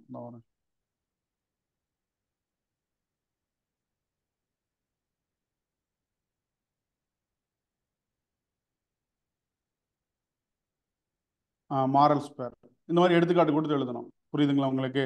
மகாத்மா காந்தி இது என்ன பண்ணாரு, ஸோ சமூக இதில் வந்து அபாலிஷன் ஆஃப் சதி, இதெல்லாம் எந்த மாதிரியான விஷயங்களா இருக்கு அப்படிங்கிறத. அதுக்கப்புறம் பகவத்கீதா, நம்முடைய திருக்குறள், இதெல்லாம் வந்து என்ன கூட எழுதிக்கலாம். ஃபார் எக்ஸாம்பிள் பொலிட்டிக்கல் இதை பொறுத்த வரைக்கும் என்ன எத்திக்கல் கைட்ஸ் அண்ட் பொலிட்டிக்கல் இதை பொறுத்த வரைக்கும் என்ன எத்திக்கல் கவர்னன்ஸ்ல பாலிசி மேக்கிங்ல டிரான்ஸ்பரன்சி இருக்கணும், அக்கௌண்டபிலிட்டி இருக்கணும்னா ஆர்டிஐ ஆக்ட், லோக்பால் பில், இந்த மாதிரி நீங்க நடைமுறை எடுத்துக்காட்டை கொடுத்து எழுதும்போது அது உங்களுக்கு பெஸ்டா இருக்கும். சரிங்களா? Okay sir. ஓகே,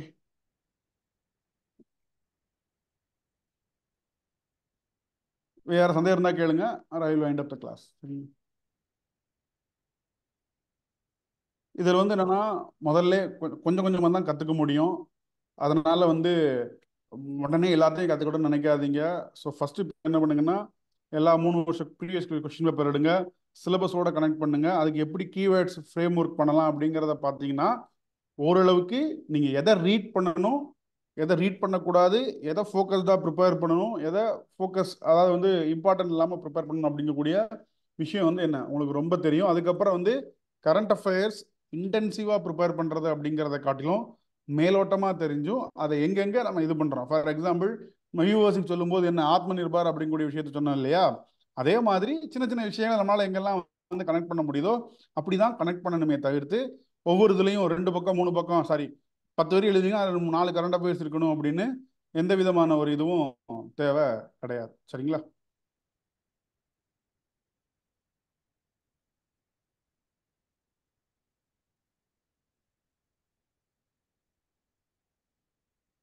சந்தேகம் இருந்தால் கேளுங்க.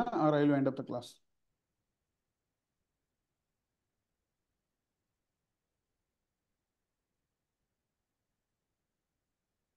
அபிஷியல் கீ எப்போ ஏதாவது ஐடியா இருக்கு?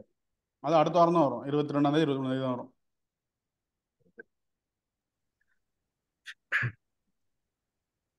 Okay, thank you. Thank you. Thank you sir. Thank you sir. Thank you sir.